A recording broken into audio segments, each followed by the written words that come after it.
guys, welcome to another episode of Galaxy View. I'm Mark Bridge, and I'm here with Zak Wojnar. That's me. And I also have another special guest, that's Darrien Knight. What up? Yo, yo, yo, what's going on, everybody? Alright, so we're here to talk about what else? Avengers Infinity War.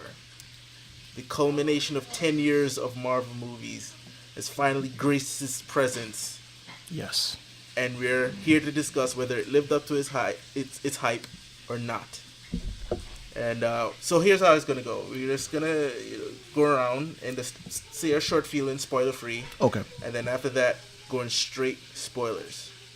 All right. Everybody ready? Yep. All right, Zak. So you saw this movie. What did you think of Avengers Infinity War? I thought that Iron Man's suit looked dumb. Aside from that, I loved it. Okay. Darren, what did you think? Okay. I think for the most part, in my opinion, it was the best superhero movie that's been created thus far. This is probably like the best movie Marvel could have did with like culminating 10 years worth of films.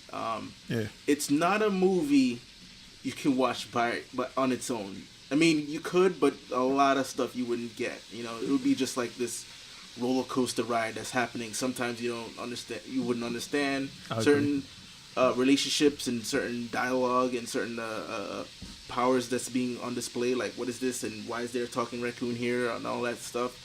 But if you can just like, I guess this is from a perspective of somebody who hasn't seen other movies. If you can turn off your brain and just accept things for what it is, you may be able to enjoy it. But on the other end, you can't jump into this movie without knowing at least I want to say 85% of the MCU. See. Well, I agree with you halfway on that statement. See, what I think is, I think there's three types of people who can watch this film. Mm-hmm. You have people who are more than just your average moviegoer and are into Marvel and that whole universe and everything like that. You have those type of people. You have children that watch a superhero film and they see all their favorite superheroes like Spider-Man and Captain America and Iron Man and stuff like that. And then you have in the middle the person who just goes to see a movie because it's a movie that everyone's talking about. Your regular average Joe, so to speak. Yeah. So I feel like when it comes to children, they can enjoy it for what it is because children aren't really looking into the behind the scene things. They aren't looking for Easter eggs. They're sort of just enjoying everything at like a face value. Right. So I feel like they can enjoy it as equally as someone who knows about the whole Marvel universe and how everything's going on and has seen the movies prior to Infinity War. The only people who I feel like would not enjoy it and be kind of misled would be the average Joe who doesn't really know anything. Right. Yeah.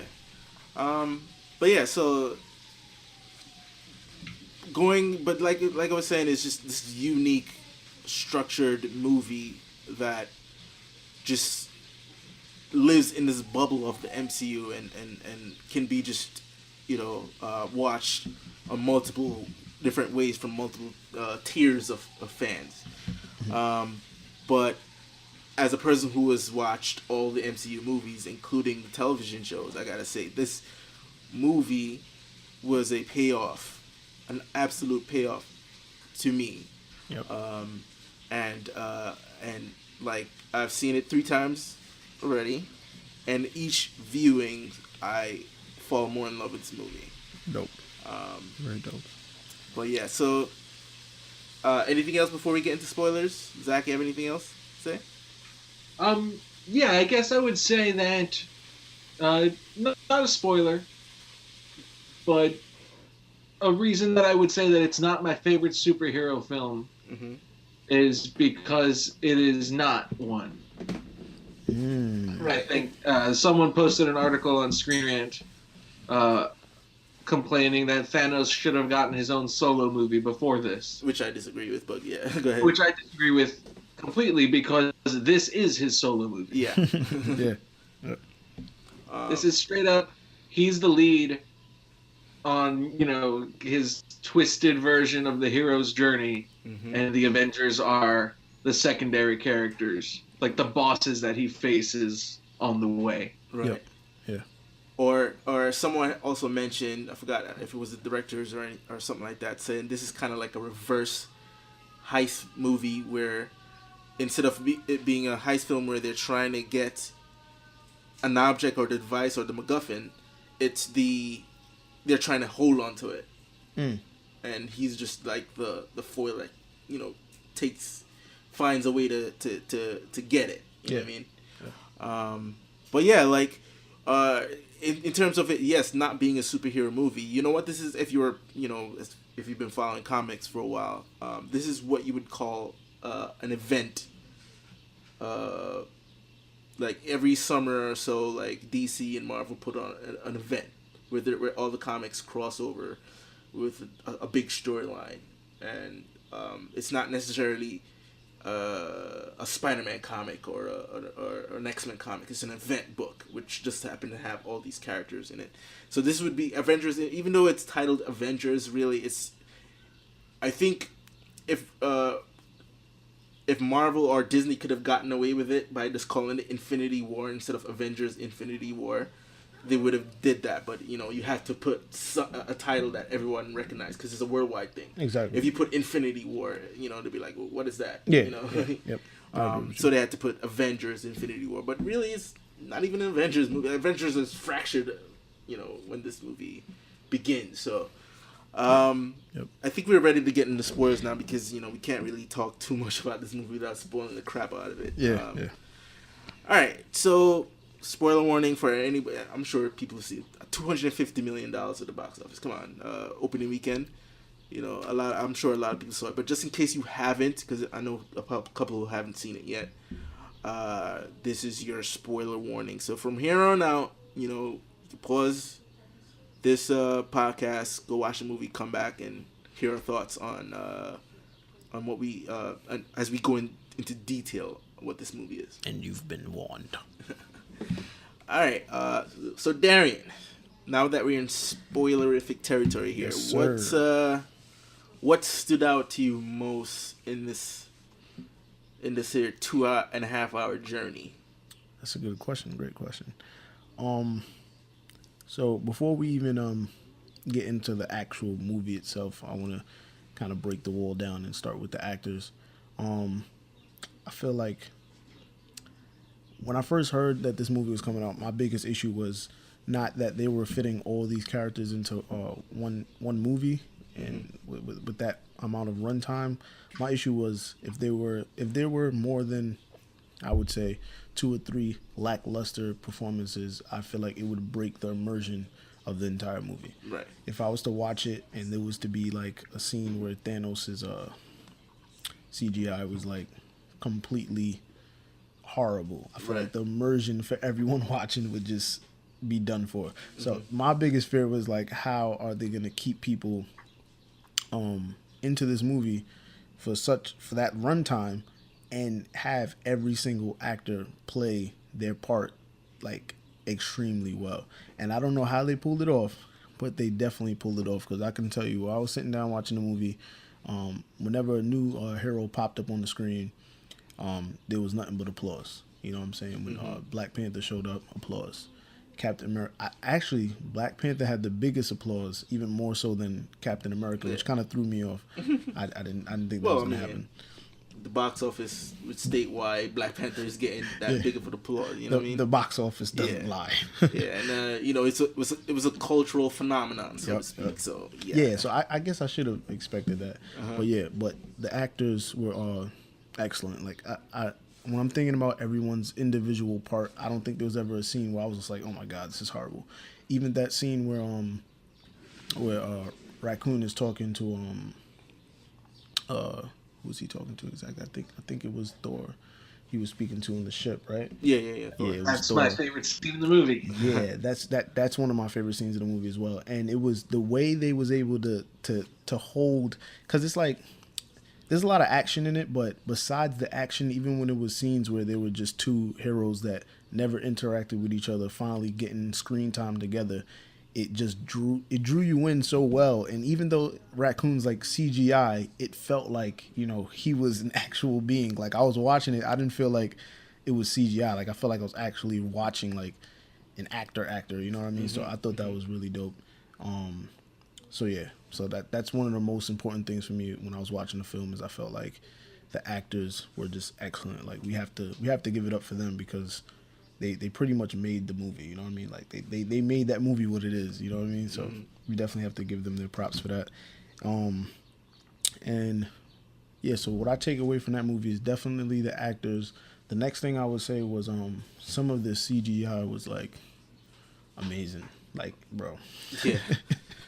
It was like some of the best, like, because I sometimes when I watch films and they're good, I start trying to pick apart certain things and try to look for little flaws. Like it's just human nature. You just look for flaws in certain things. But as I was watching some of the CGI, I was like, yo, this is like really good. Like I was just waiting for a scene like Thanos' finger looks weird. You know what I mean? Like waiting for the rhinos from Black Panther to show up. Exactly. Like something that just throws me off. And I couldn't. I mean, towards the end, there was like one part, but it was such an unimportant lackluster CGI that it didn't take away from the movie, because the CGI that was a little downplayed at that particular part, it didn't matter really. It was like going towards the climax of the movie. And I mean, you can say what it is in sport terms. Okay, yeah. So basically, what it was it was the scene when after certain heroes disappeared and things like that. Like most of them disappeared pretty much. Yeah. In the background, Hulk was in the Iron Man. Yeah. Exactly. A lot of people talked about that too. That was the only CGI part that was like a little off, and then like, War Machine was off to the side at a particular part, and he looked a little out of it too. Yeah. But that was like, it was only and it didn't stay on the screen for too long, so it wasn't really noticeable. But if you're like a real movie buff, you're really gonna notice it. You're gonna look at it and automatically identify like this doesn't look right. But other than that, CGI was like crazy. When he broke that moon apart and sent down those meteors and stuff, it was like the CGI on that was like, it was crazy.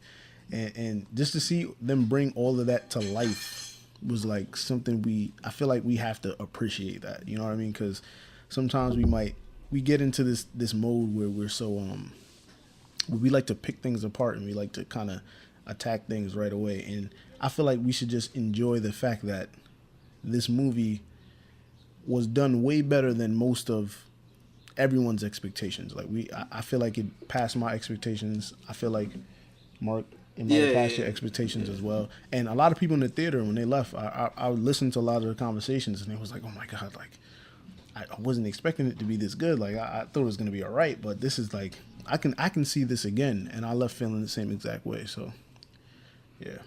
So Zach, what stood out to you with performance wise, action wise, CG wise, story wise? Josh Brolin. Yeah. I mean, expanding from what Darrien was saying. Yeah.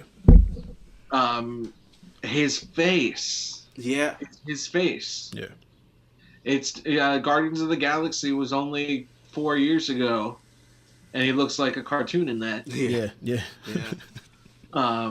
Like I was just doing a story for Screen Rant about the CGI in the movie, and I was going through pictures and YouTube clips of even him in Age of Ultron going, "Fine, I'll do it myself," and it's just there's no comparison. Yeah, he looks like a CGI Josh Brolin in those. You can recognize him in Guardians of the Galaxy. Here, it does. There's no, oh, that's an effect. Yeah. Like, you know it because you know that he can't possibly be purple. Yeah. Yeah. But he looks just as realistic as Gamora does. Exactly. Yep. Yeah, there was a scene where he's like, in spoiler territory, so when Thor stabs him with Stormbreaker, and he's like trying to, you know, say him, oh, you should have, you know, go for the head, but you know he's struggling to say that, and you just like look at the muscular detail on his face and his neck, as he's trying to get these words out, and I'm like, details, man. Like, they don't hold in the details. They didn't spare any computing power. They're just like, you know, we got to put everything on this guy because essentially it's his movie. Exactly. So, you know, if we can't have a Steppenwolf situation here. Mm-hmm. So they had to go all out. They had to go there. Yeah. I mean, they're in the race, so they haven't. Yeah, no, they're not. They haven't. Yeah, let's be honest, they're not. They haven't held up the surrender flag yet, so that's why I gotta bring it there. True, very true. They're still trying to come up with Aquaman and Wonder Woman 2, so you know.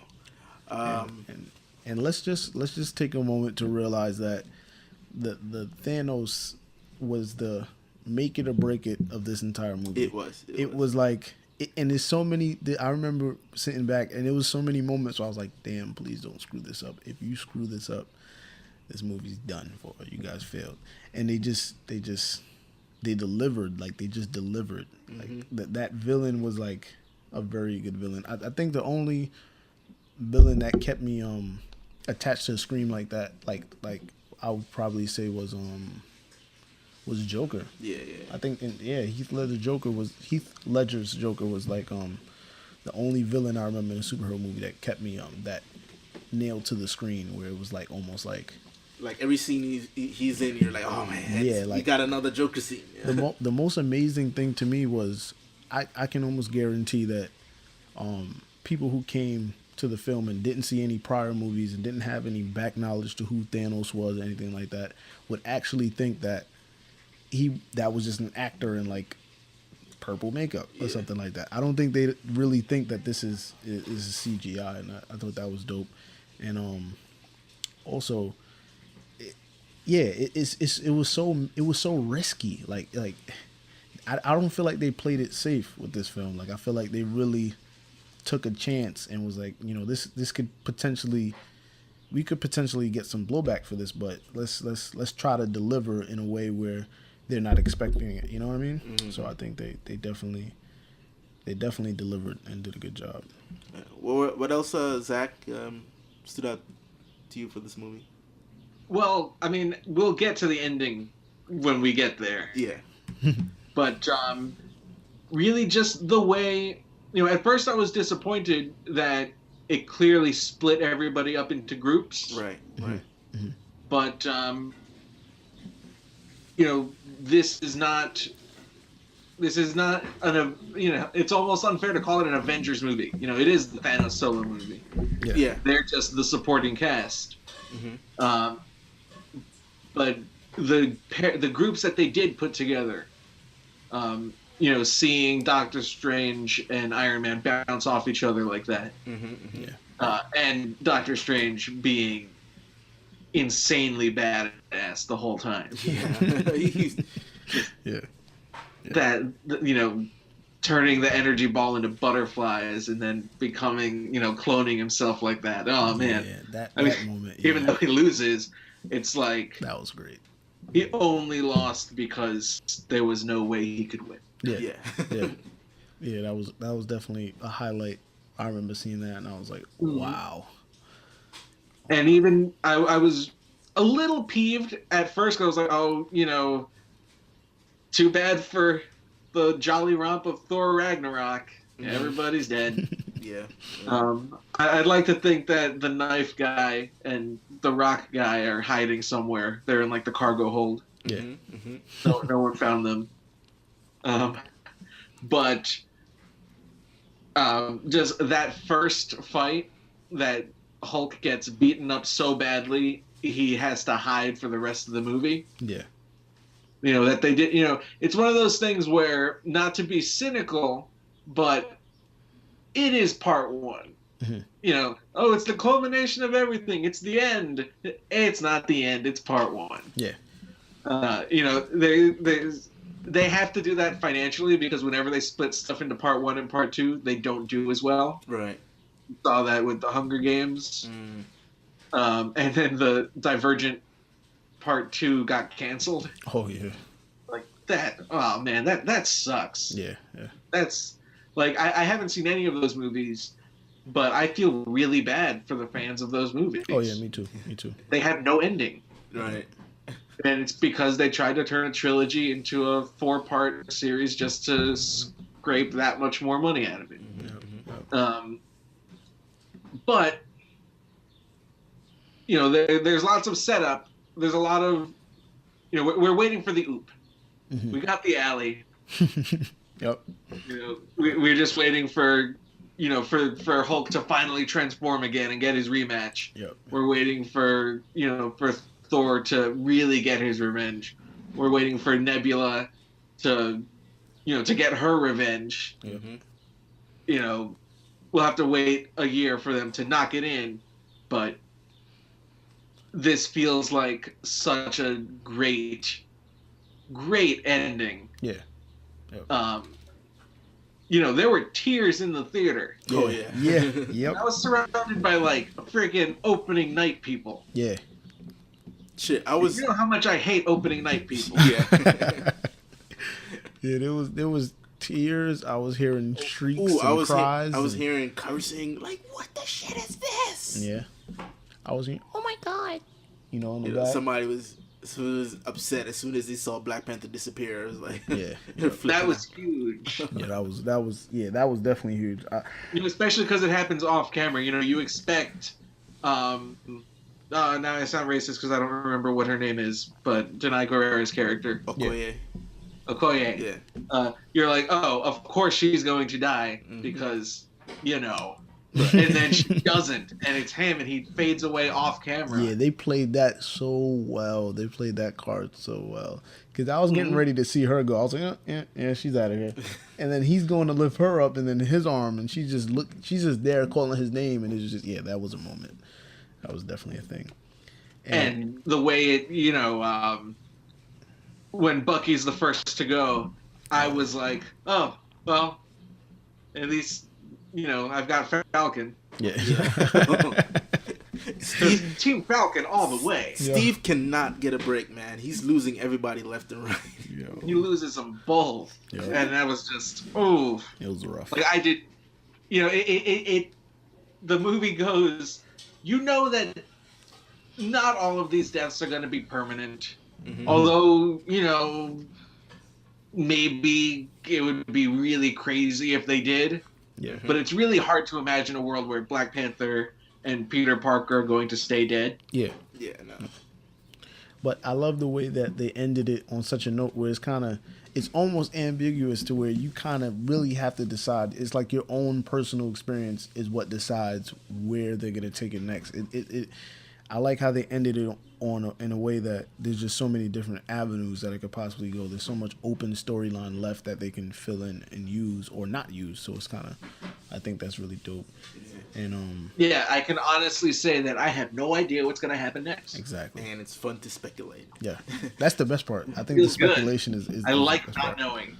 Yeah. I like that the roadmap has stalled. Yes. Yeah. I like that I don't know what Avengers 4 is called. Yeah. Exactly. I don't like that I know that Spider-Man Homecoming 2 is coming right after. Yeah, unless. But I'm pretty sure that's Sony's fault, right? Yeah, that or unless they. I mean, it's a long shot. Like I don't think this is gonna happen, but like unless they're going with Miles for part 2. But here's. So you mentioned, Zach, that this felt like part 1 of 2. Now here's the thing, like the filmmakers kept on saying the reason why they changed change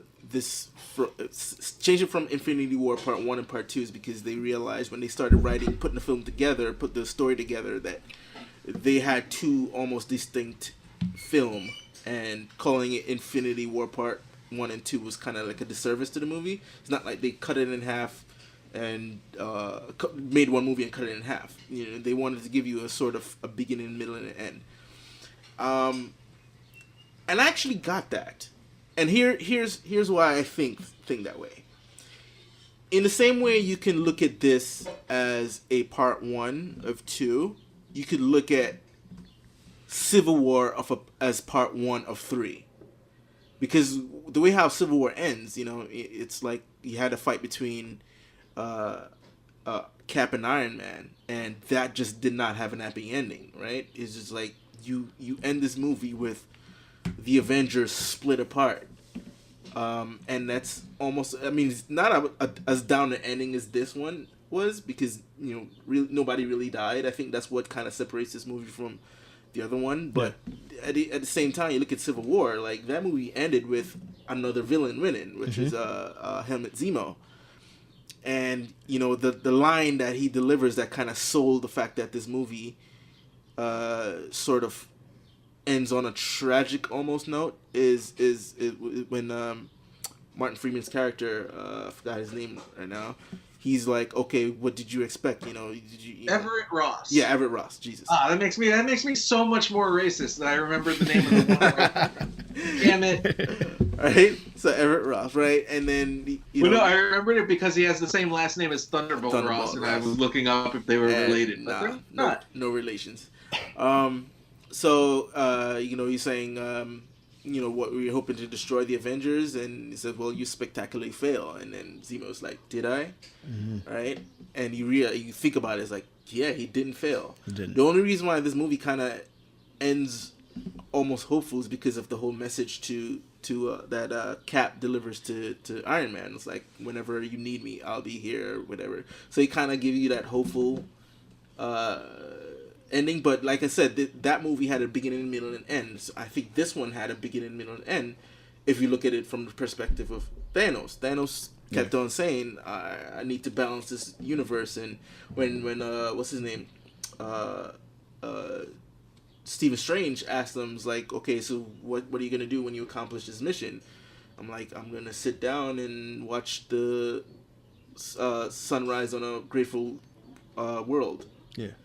And the last shot of the movie is him walking, sitting down, looking at the sunrise, smiling. Yep. And he smiles. There's not a hint of uncanny valley. Right. Yep. You know what I mean? Yep. And it's in like that smile, or it's just like he did it. Mm-hmm. So I see this as a movie that is stands on its own. Yes, it definitely feels like there are unfinished things in it, but so did other Avengers movies or other solo movies. Like, yes, the main conflict was resolved, but like there are things that those movies kind of hinted towards in terms of future storytelling, and I think this is one of them where it's like, all right, the half the universe is destroyed. How are we gonna deal with that? Exactly. That's the sort of takeaway, and like, what are we looking forward to? It definitely feels like part 1 of 2, but it also feels like they held nothing back. Right. Yeah.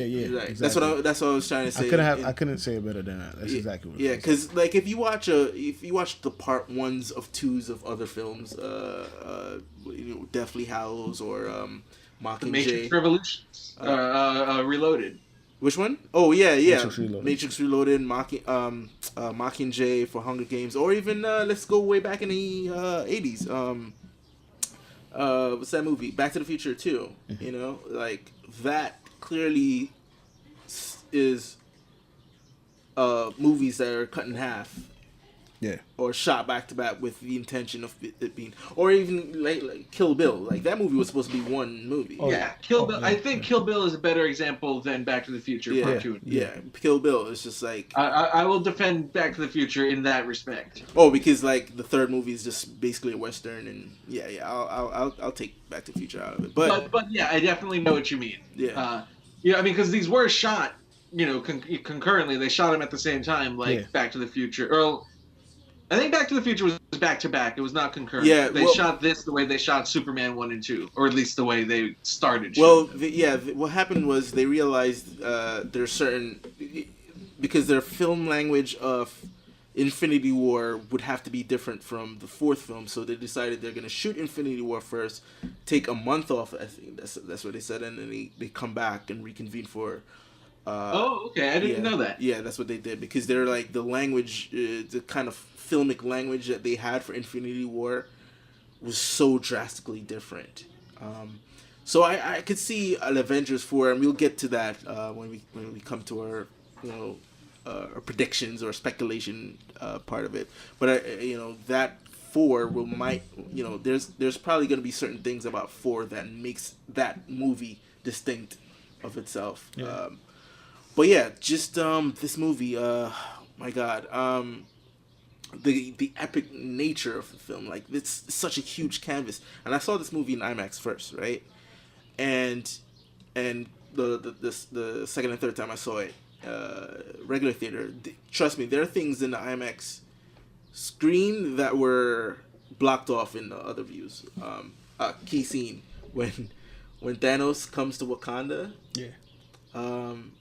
In the IMAX, you can actually see him full view, and you see him with all the what you call them, the stones. Yeah. But if you watch it regular theater, it's it's cut. It's cut off. But yeah, but I seen it in IMAX was really it's shot entirely in IMAX by the way, but digital IMAX. It's not the real IMAX. It looks good, but it's not. It's when you if you want to see a quote unquote real IMAX movie, you watch a Christopher Nolan movie. Yeah. Because you use the actual film 70 millimeter. This is like the digital IMAX, which it's still bigger, it's still larger, but it doesn't fill that tower. Yeah, the whole thing. Yeah. The whole tower is not the tower for screen. It's not the whole thing, but again, you get to see more picture. But yeah, standouts for me. Well, definitely Thanos, and even though I agree with you that the suit looks weird for Iron Man, it was a badass suit. Yeah, it was a badass suit, which kind of, because Marvel says Shuri is the smartest person in the MCU, mm-hmm. but that suit that Tony makes, can Shuri build that shit? Like that is a next level alien technology. Nano machines, like that thing was able to do things. I mean, I was telling Darrien this the other day that what I liked about the suit is that he said it's nanotechnology, but it's not unlimited nanotechnology. Like it's not completely replicating itself over and over and over, because like when he was fighting Thanos, and Thanos was destroying parts of the suit, and he had to kind of rebuild part of the suit to protect another part. Like it was taking from like the leg armor or the chest or face armor. It was just amazing detail that again, going back to details of this movie, that I just love what Marvel is doing. And what I also love is the tone, right? The mixture of tone. When it came to the Guardians part of it, it's like, it felt like a James Gunn Guardians movie. Mm-hmm.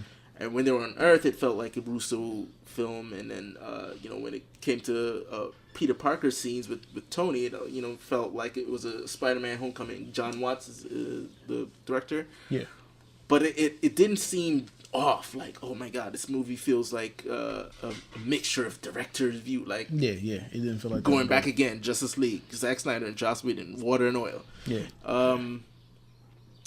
It just mixed so well together, and it's just an amazing feat to juggle so many characters. And I think that's the reason why the movie was kind of divided into chunks in the way it did with certain characters, because you needed that divide to sort of anchor you to what character to be following at the time, instead of having everybody in one gigantic space. It's like, all right, who gets screen time.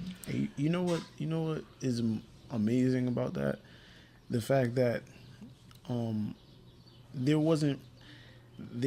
didn't feel like filler. Like it wasn't like filler splits in the action. It was like I felt like the whole concept of adding more depth to characters was so well done in this film, because if you think about every particular person, you learned an extra layer almost about that particular character. Whether it was a raccoon, and you see how he interacts with Thor, and then you see him more of like kind of trying to ease his pain, kind of almost. And you don't really see him like that. You don't see him in that. Time to be captain now. Yeah, he just got up and then he kind of did his part, and I thought that was dope. Or then when we look at Thanos, like the way they was able to humanize, they kind of humanized Thanos in a way. They made he wasn't just some stupid Titan Baron who just comes around. Oh, I'm gonna just destroy the world because that's what I can do. It was kind of like, this is my reason. Yeah, it might be twisted to you, but you can tell he really believed it. You know what I mean? Like, it was really his reason, and he made it his reason. And yeah, everyone just goes through their own little extra depth in their character if you kind of watch it. Whether it was Black Panther, even the little details, like you said, like when Hulk came off the plane and he said, that's a king, you gotta bow to him. Yeah. He actually bowed. He's like, no, what are you doing? We don't do that here. You know what I'm saying? That just shows you a little extra layer, because I didn't know they didn't do that there. So you know what I'm saying? So you learn that, like, in Wakanda, no one bows to anyone. Everyone's like kind of equal. You know what I mean? So yeah, I think that was dope too. The depth. And I liked how the relationship with staying to things that you find out in this movie that you didn't know. So apparently 4 years have passed since Guardians Volume 2 to this movie. 4 years, so this has been 4 years with these characters together, knowing, becoming a cohesive team. Yeah. And then you have the relationship between Gamora and Star-Lord. It's been they're in a relationship. Yeah. It's not like we're seeing one develop on screen. They're basically boyfriend and girlfriend. Even dropping the L word. You get the extra depth. Yeah, the extra level of depth that I was saying that every character goes through. Yep. Like when and I love that scene. Oh my god, that scene is so good. Where Thanos is holding Gamora for Star-Lord to shoot her. Yep. And just the calmness in him, like I think you expect too much of this one, and then he's like, she asked you a question, didn't she? And then he's like, he kind of have an expression on his face like frustration, and then just push her closer to the gun. It's like, do it, right? Yeah. And then just her just like crying, and he's like, you should have went right. That last time when he says it, you should have went right, like the pain in his eyes, and then she's like, I love you so much more than you'll ever know. And then, he's like, I love you back. Like, holy shit, that shit got me, that man. within itself was like a fulfillment moment right there. Like just going through Guardians of the Galaxy 1 and 2. That there was like so many little moments where they delivered, you know what I'm saying? Even on prior movies where you was like waiting for certain things to happen in Guardians of the Galaxy 2, you was probably like, I want to see him and Gamora finally. You know what I'm saying? Finally admit it. Because in that one, they were sort of like, this is this unsaid thing between us. And now you know that it's no longer unsaid thing. She kind of just threw it all on the table. Yeah. And it kind of, it reaches that emotional climax. And it's kind of dope to see how they, even the little things you look at in the past movies kind of mean much in this movie as well. I think that's dope. Yeah. And then, the way how he's like, I like you, and then he bounces. Yeah. Now, I want to say something to that, right? Another layer to Thanos is, yes, he's a dangerous dude and he will kill you. But if he doesn't have to, he won't. Right? Depth. Yep. Which means he's not necessarily a villain. He's just on a mission. Right? Like, he spares Star-Lord. And it's not like, you spared him more than once. Right. You watch those movies, right? You watch movies where the villain is like finally catches the hero. It's like, all you have to do is shoot him in the fucking head right now. What are you talking? Why are you talking? Shoot him. Why do you have to keep him a prisoner? No. Kill him. Cut him. He's dead right now. Kill him. Yeah. Right? The villain does that in the movie, and you just have to suspend this disbelief and just go with it, right? Yep. With this one, when he does it, right, it's like, it's not coming from a place of like he's just being stupid right now. It's just like, I'm so gangster right now, I don't have to kill you. Yeah, like I'll show you the mercy of how this is how strong I am that I don't have to. You don't think he made mistakes by not killing? No. I think that the reason he he didn't kill Star-Lord was because it would have made Gamora that much more difficult to handle. Right. See that I think that it was a pragmatic choice. That adds even more depth to this character. Yeah. You know, when you look at it like that, and I think that's dope. Well, so he's faced with the exact same situation later. Yeah, I think to get the Soul Stone, and he regrets it, but he goes, well, this is what I got to do. I'm not going to let my feelings for my adopted daughter stop me from the thing that I've already decided that I'm going to do. Exactly. Right. Oh, so good. Yeah, so many layers to the character. Yeah. And for me it's not only what goes on in the film, it's the things that they don't touch on that it leaves with you as you're leaving out the theater and you're thinking about. Because I remember after seeing everybody died, I wasn't so much attached to everyone who was dying on the film. I was more attached to the people who I was thinking about that they were gonna have to go back to after all of this was finished. You know what I mean? Like Iron Man's gonna have to go back down there, and there's a possibility that his girl's gone. You know what I'm saying? That's still there. Then and then there's so many people that they didn't show. You got Ant-Man. He might be. You don't know if he's gone. Hawkeye. You don't know if he's gone. Hawkeye's family. You don't know if they're gone. It's just so much. It's like the weight of it is so much more than what's on the screen that I don't know how they like. I don't know how they did it, but they pulled it off, and it was really good. And since we got to that part where he got the Soul Stone, how about that Red Skull?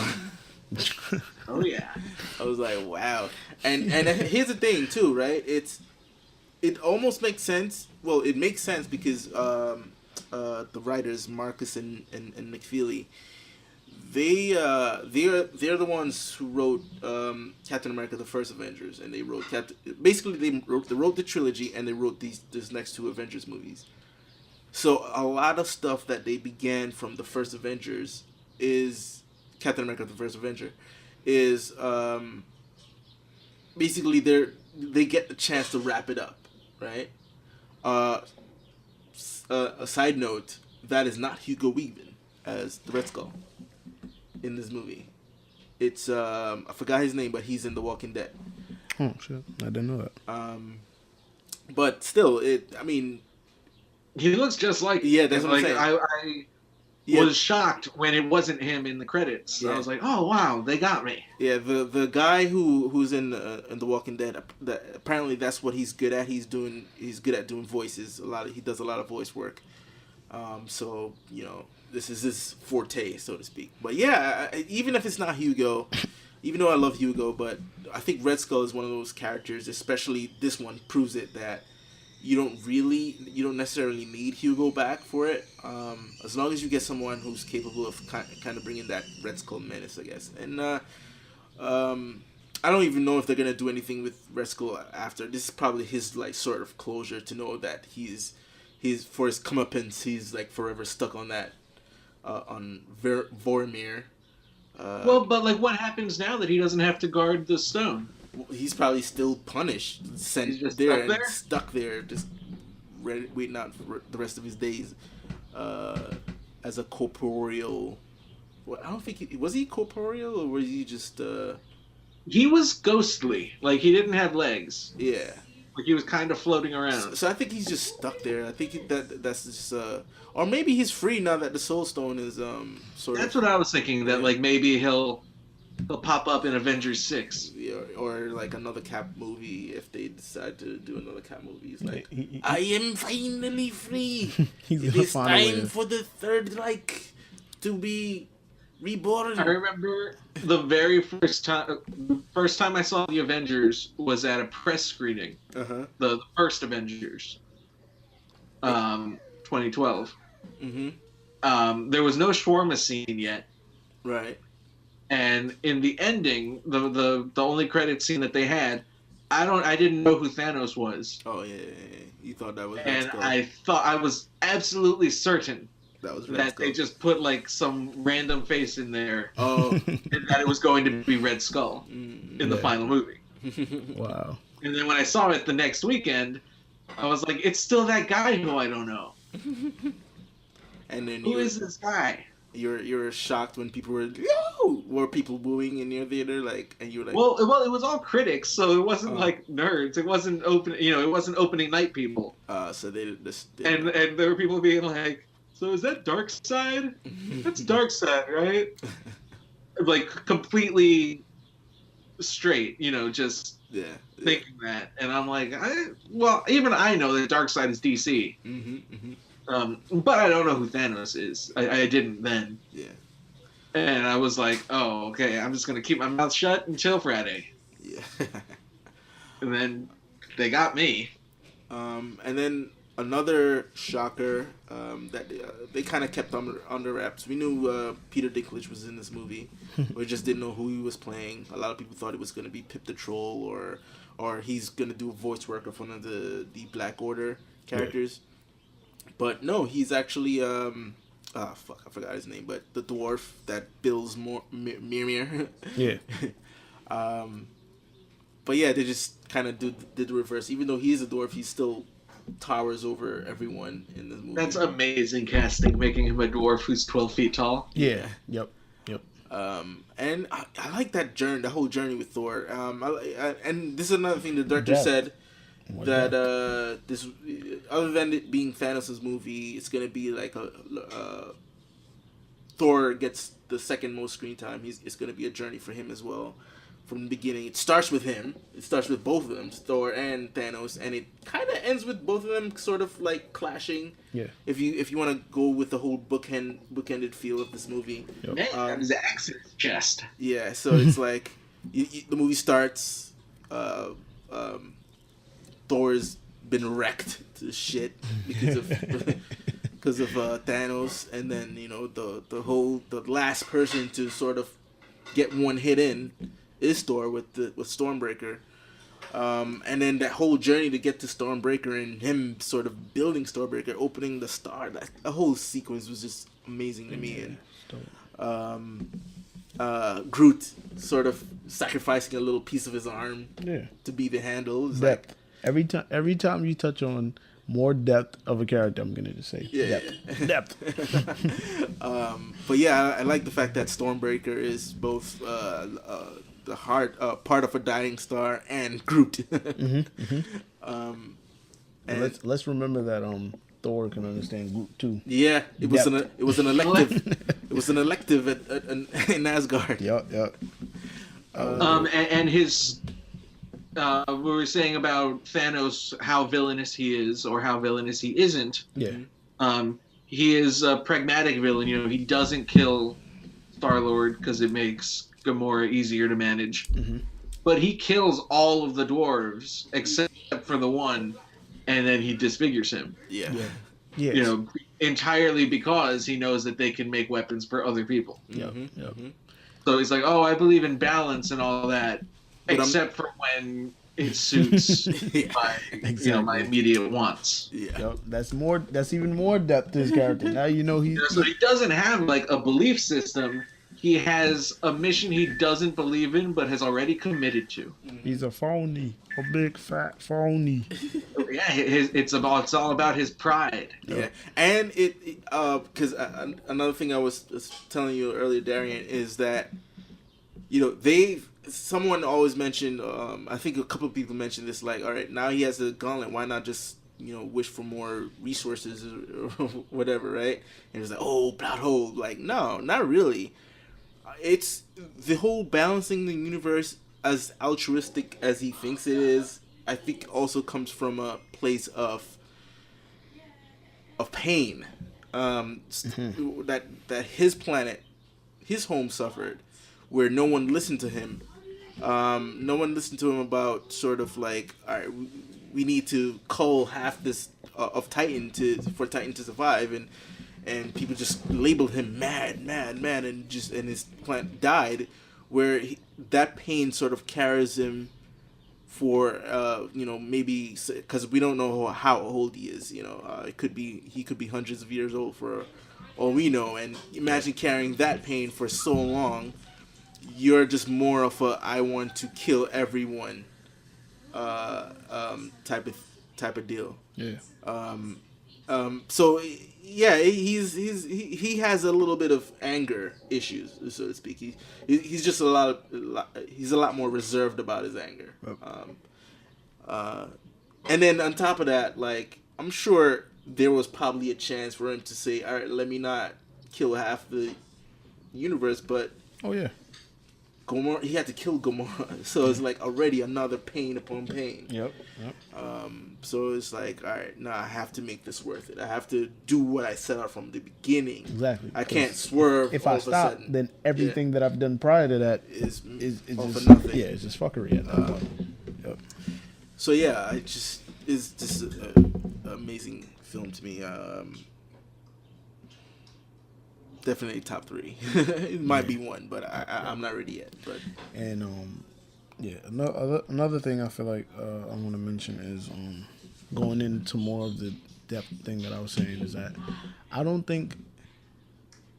think they utilize everyone's screen time in a good way. I don't think anyone had any not meaningful screen time. Like, there was no points where I'm like, yo, what is he doing here? Yeah. Get him out of here. Like, you know, it was no points like that. It was just like, okay, this guy showed up. All right, let's see what he's talking about. Okay, this guy shows up. All right, what's he talking about? Mm-hmm. Even when they went to go see correct me if I'm wrong, I believe it was like I think it was Captain America was showing up to go see Iron Man, I believe. And the guy popped up on that transmission, like that. Oh, you mean when he went to Avengers facility? Exactly. He was just going there. I think at that point, even though it didn't overtly state it, I think War Machine knew that Cap was coming. Like when Cap says, "We're going home. Let's go home." Yeah. I'm sure he called ahead and War Machine was like, "All right, let's go." And Cap knew full well, like, he could be walking into like a whole arrest situation, but he's like, all right, I'm just going there anyway because the world is going to shit. Exactly, and what I because like he could totally beat up War Machine. Yeah, I mean that too. Yeah, but the guy who popped up on the Thunderbolt Ross.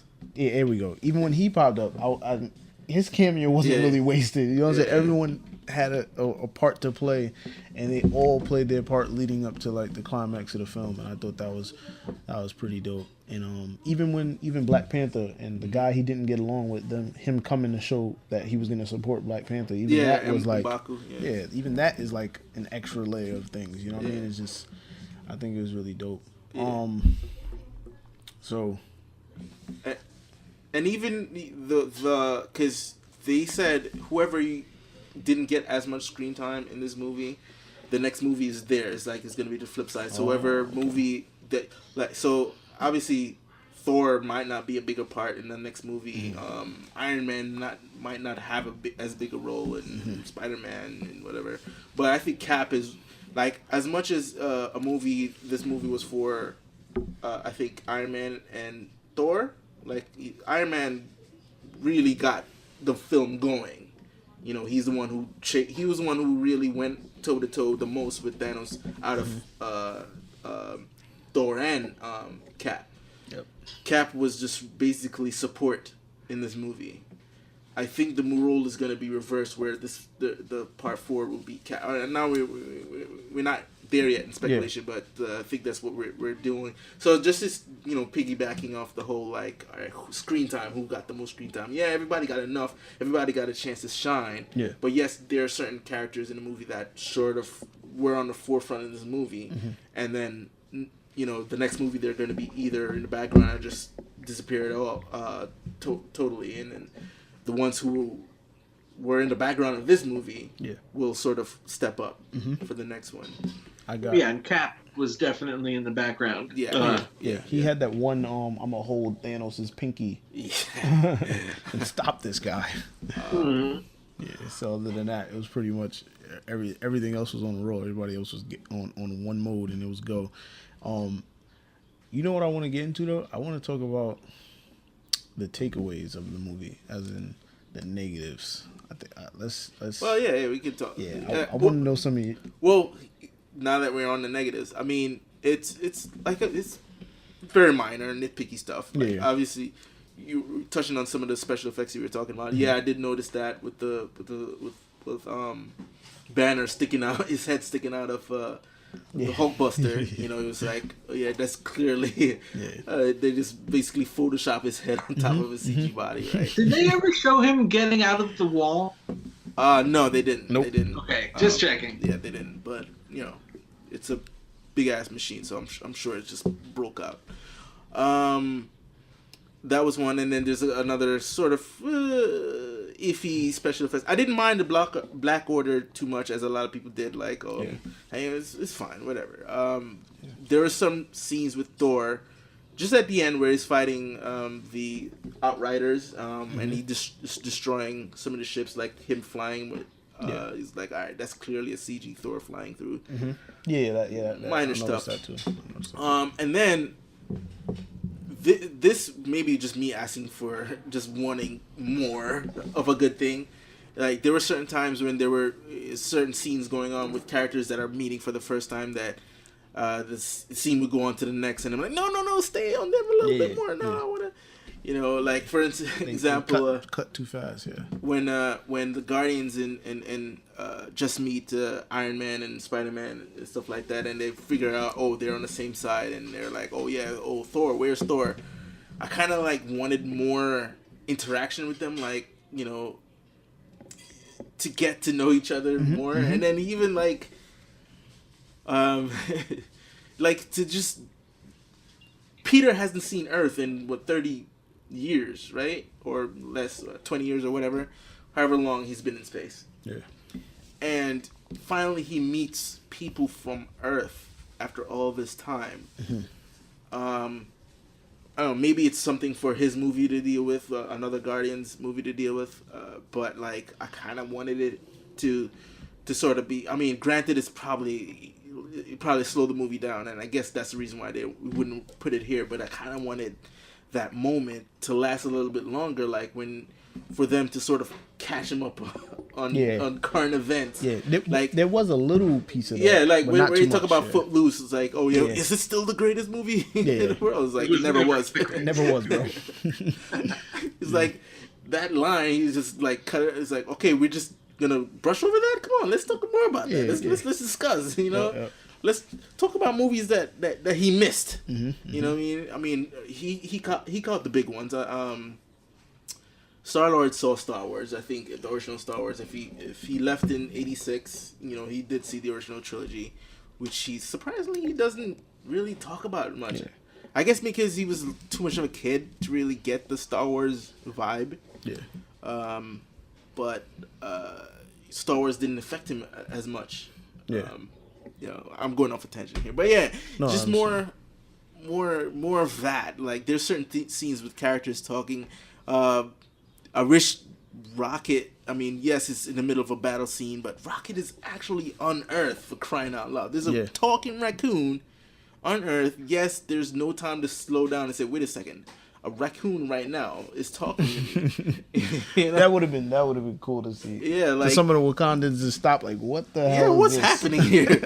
A talking raccoon in a tree. You know what I mean? Yeah. You're like, yeah, we got time. I mean, I'm sure they all know Thor. Like, you know, they know the Avengers, but like, and we got a little bit of that where everybody's like, oh my God, Thor is finally here. Like, we've been seeing this guy in other places, and now he's finally here in Wakanda. When he dropped down, he dropped down on him. That was an amazing scene. That was an amazing scene. But you know, we never got to get that whole, oh, there's a tree right here. Yes, Steve. I like Steve. Like, I am Steve Rogers. I am Steve Rogers. So we got a little bit of it, but it's still, you know, it's like, you want more. It's just me just wanting more. It's just, it's not a hit against the movie. It's just me kind of like being greedy and want more of that interaction and Bucky talking to Rocket. Yeah. Like, I'm glad that they did do something with the arm. He's like, yeah, I'm gonna steal that. Yeah, you know, and they sort of teaming up to sort of do the shoot. I'm calling it right now. The next buddy big team will be Rocket and Thor in the next movie. They're gonna be like a team, going into that next movie. but yeah, it's just the little minor. I had no problem with the performance. I had no problem with majority of the special effects.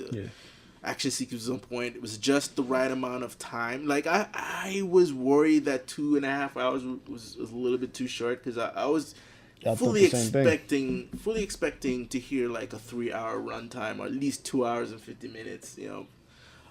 For the Avengers. So when they said 2.5, I was like, no, they're gonna rush. This movie is gonna feel too much of a. And then hearing other critics talk about how it almost felt the pressure of too many characters in the movie, I was like a little bit worried. Because you know what movie I really felt the weight of this so much plot on, and I feel that was like a negative for me, that it barely survived, was Dark Knight Rises, where it took such a huge storyline. Not only is it combining No Man's Land with the Nightfall storyline, but it's like you have to go through Batman having his bat broken and him rehabilitating in this 2 hours and 40-minute movie, where I felt like that movie deserved, unlike other movies that split their movies in two, I felt like that movie would have definitely benefited from being two movies.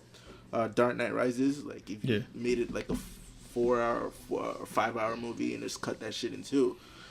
So yeah, I was kind of worried that this movie would suffer from the same thing, where it's like there's so much stuff going on that it would barely pass it. It would barely, like, you never got to fully appreciate certain scenes. And no, to me, other than my whole nitpick of like I would have loved them more, but it's kind of like just asking for seconds. Basically. It's like, please, man, I'm gonna have some more. Situations. That's my whole negative, and I felt like they did manage to, within the 2.5-hour movie, put as much detail to make this movie coherent, to give everyone their time to shine.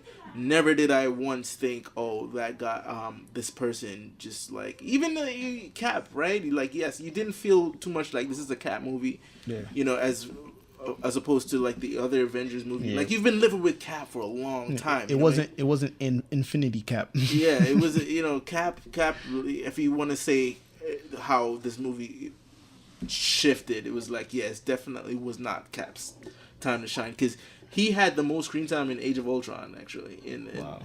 Cap had the most screen time in that movie. Second was Tony, of course. Tony always get good screen time. Tony get his money worth. But yeah, this is not Cap's movie, which I suspect will be his next movie. So now, Zach, what was your negatives? I had one really big negative aside from Tony's Iron Man. Silly. Yeah.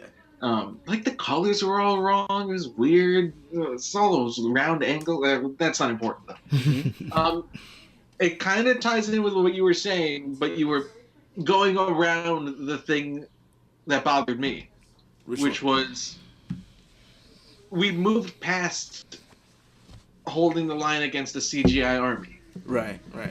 We did that. We did it twice. We did it in both Avengers movies. And then Civil War was a direct response to that. To go, we're not going to do that anymore. And it worked. I really liked all of the smaller scale, but still really exciting skirmishes between, I preferred them going up against the children of Thanos and Thanos himself. Than going up against the CGI army in the Battle of Wakanda, or whatever they're calling. Is it called the Battle of Wakanda, or is it just the fight, the episode 1 fight? Either way, Battle of Wakanda, I guess. Which is funny. Like, it also definitely used the same sound effects from the shield from the Phantom Menace. Right. I was like, wow, they're really leaning into that. Yeah. Okay. They use Skywalker sound, so yeah. And that a lot of that felt not as grandiose as it was in the first two Avengers. Like, there's lots of close-up shots of, Cap throwing punches and stuff. Right. that's really there so that Cap and Black Widow and Bucky and War Machine and Falcon have something to do at the end. Right. Right. When I think I would have preferred if it was like, you know, you gotta have the big fight. You know, if you don't have it, then everyone's upset. But there's not a lack of action in the movie. And I think maybe if they had changed it, if they had fewer, like maybe it's just like a couple of giants or something. Yeah. Right. Like trolls from Lord of the Rings or something. Going up against them and having to actually work together rather than just have their own personal... And probably easier to shoot. I mean, you know, just logistically making a movie, it's much easier to have the characters throw punches and then add CGI monsters later than to choreograph a big, huge thing. Yeah. But it felt like a step backwards in that I would have rather had a scene where it's all of those Avengers who I just mentioned, you know, plus Rocket and Groot together. You know, either going up against one monster or not even going up against a monster and just, you know, shooting the breeze, but, you know, find a way to make it more interesting than just having dialogue. Yeah. So that whole fight, while in moments exciting, felt like a step backward. I mean, yeah, I get it. The thing of what really separates them fighting the Outriders, the dog-looking things, makes it different from when they fought the Chitauri in the first one and Ultron bots in the second one. I feel like within that fight, there was stories still being told. So it never felt like, all right, now we're in the big battle now, let's just sit back and just watch this big battle happen and big fight happen. It was wisely intercut between what was going on in Titan, what was going on with Shuri trying to save Vision, with what's going on with little mini stories with the Avengers fighting on the ground, and of course when Thor came in, that big sort of moment, sort of like, you know, they managed to not make that one fight. Like if you watch the Ultron fight, it's a fight that goes on and on and on. It's the Avengers fighting they drag it. The bots and all types of shit going on, but it's in that one area, and that's what makes probably like the monotony of that scene just like tiring. Where you're just seeing this one, you know, group of people fight these other groups of things. It becomes tiring after a while because, like, yeah, you've seen that before. You know what I mean?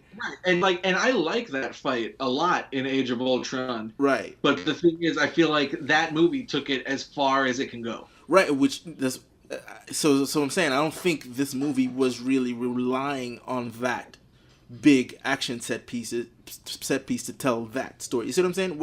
Whereas if you look at Age of Ultron and you look at the first Avengers, is that the big climactic moment is when the aliens attack or when Ultron bots attack, right? Them trying to hold off those menacing things. That was the story point of those movies. Whereas I feel like this movie, the story point wasn't necessarily focused on that. It was focused on... It felt more of a desperation. Like, all right, this is something we're doing, but at the same time, there's something else going on. Like, them trying to hold off these things weren't necessarily to win, right?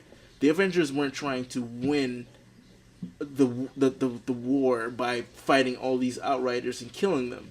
They were trying to stop them from interrupting Shuri from Shuri's trying to get out the stone, and then they're going to destroy the stone. Yeah, to throw the ring into the mountain. Exactly, right? And then while that's going on, we're cutting in between here and Titan. Over Titan, they're trying to hold Thanos down, like to try to take the gauntlet, which is a crazy scene, by the way. And of course, we're gonna get a lot of in the coming months. We're gonna get a lot of it's Star-Lord's fault, which it is. There was no other way. Right? Like he couldn't keep his emotion in check, which I hope Tony recognized, because it's almost the same scenario when he was in Civil War, when he was talking to, when he and Bucky and Cap were in that room and he was watching the video of. Yeah, I think he's the first one to say, like, please don't do what I did. Right? You know, he was telling Quill, yeah, cool it, Quill, come on. Right? As soon as he was hearing, like, the hints of, like, Gamora's dead, yeah, he was the first one, mask off. Quill, cool it. Quill, yeah. Don't lose your cool. Don't lose your cool. And it's ironic that it's the same position that Star-Lord is in, that he was in so I hope, like, the next time he and Cap meet, like, he remembers that how Star-Lord kind of lost his shit and fucked everything up. Yeah. And sort of, like, understand a little bit where Cap is coming from. Like, yeah, sometimes you gotta chill a little bit. Exactly. You know, to for the bigger picture. You know, there's something that I think we totally glossed over and we didn't even touch on. Which one? Well, it was two things. One was the score, the music. Yes, Alan Silvestri, I love it. And second would be Thanos' henchman. We didn't really. Well, we talked about a little Black Order. You talking about? Yeah, we talked a little bit about them. What did you think about the Black Order? Well, I mean, I know a lot of people had problems with the fact that they're just lackeys and whatever. I mean, Ebony Maw was dope. Like, he's the one who was fighting. He was a nice little opener to that film. Yeah, and I feel like we definitely have to touch on that. Ebony Maw is really awesome. I even liked Proxima Midnight. You know, people Proxima Midnight was dope too. They didn't like Proxima too much. They felt like, oh, why didn't they just use Carrie Coon and just put makeup on her? But it's like, nah, man. It was like, she looks awesome. She looks amazing. Yeah. Not as good as Thanos, granted. You know. Yeah. They really put the detail in Thanos because they wanted to sell Thanos, and some characters may have gotten the short change of it all, but Thanos and Ebony Maw definitely looked a lot better than Proxima Midnight. Yeah, because they both have more screen time than Corvus Glaive, Cole Obsidian. Well, Cole Obsidian is easy to do because he's just a big hulking monster. Yeah. He probably has no line. He's like the what was it, Non from Superman? Yeah. You know, it's just a big hulking thing. So really, it's Ebony Maw, Corvus Glaive, and Proxima Midnight. And if you had to go with who got the short change of it all, is maybe Corvus Glaive, because for one, they didn't really delve into it. Like, they're married, Corvus Glaive and Proxima Midnight. I didn't know that. They're married. They're actually husband and wife, and that's why she was really like on him. Yeah, she was like, "Come on, get up," and he's like, "I can't." And then when Scarlet Witch Black Widow approached her and says, "Hey, where's your other half?" I forgot what she said. She said something like, "Where's the other half?" or "Where's the other guy?" or whatever. And they said, "You pay for that blood." That's because it's her husband. You know, even though it was like he's all right, whatever. But she has this attachment to it because they're married. Yeah. But that's my only complaint about that, is that they didn't go into the minutia, the nitty gritty of who the Black Order are, and they just basically stuck as glorified henchmen. But I think I enjoyed them. I enjoyed them too. I think they did Ebony far more justice than they did any of the other ones. Though, they made, and I liked it because even before watching the film, I read the books and stuff like that. And in that he kind of they did a good job transferring him from the book into the film, like, because he was that kind of talkative, lipping you off while he's fighting you kind of person, or he'll just drop down and listen. You're lucky to be able to just die like this. Like, you should be thankful we're killing you like this. It was just so it was dope. I like that a lot. And one thing about Ebony, there was like even a death moment for him when he was explaining to Dr. Strange. He was like, "Yo, listen, I've been serving Thanos for this many years, and I've never failed him. Like, I've always met my requirements. Like, do you think that you're gonna win this right now? Like, do you think I'm not gonna complete this job? Like, there isn't any other way that this is gonna go down but me getting what I want." And I thought that was dope too. Yeah, so I like the Black What Order. what do you think of the Black Order, Zach? I think that I would have preferred more of them and less of the CGI army at the end. Yep. Like the dog critters, what are they called? Outriders. The Outriders. They were scary. When I first saw them, I was like, oh, they're scary. Yeah, they're nasty. Oh. They look like werewolves. Yeah. You know, Yeah. they look like monsters from like a sci-fi horror movie. Yep. Right. But then they just, they get punched out. Yeah, So- yeah, because I think the whole thing wasn't that they're powerful. It's just like there's so many of them that they can just overrun. It's like zombie hordes, basically. Yeah. Yeah. So I actually would have maybe liked if they had kind of subverted and had them not break the shield, Mm. and like maybe had someone or something sneak in Right. and be like, I'm going to disable the shield, and the Avengers have to fight them, whatever's going to disable the shield, and then Thor shows up and wipes out the army before they have a chance to. Yeah, I think I'm with you on that Because one. Thor, he's, he summons a bolt of lightning, especially with his powers, so enhanced after Ragnarok. Mm-hmm. That he is now the most powerful Avenger. Yeah. Until Captain Marvel, but continue. Is she more powerful than he is? Yeah, she's Superman level powerful. Oh, cool. Yeah. I don't know anything about Captain Marvel. Yeah, she's dope. She's a Basically, she's a Superman. Yeah, she's of the Marvel Superman. universe. She's a superwoman of the. I only know her from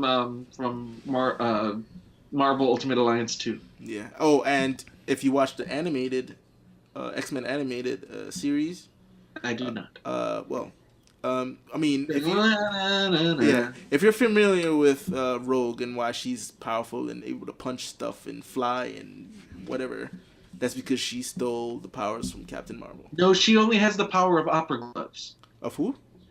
Opera gloves. I saw the movie. What are you talking about? Her Rogue's opera gloves. We ain't talking about a movie. We're talking about And a pack ring. we're talking about the cartoon and the comics. Well, I know. I just like mentioning the X-Men movies around you because it sets you off.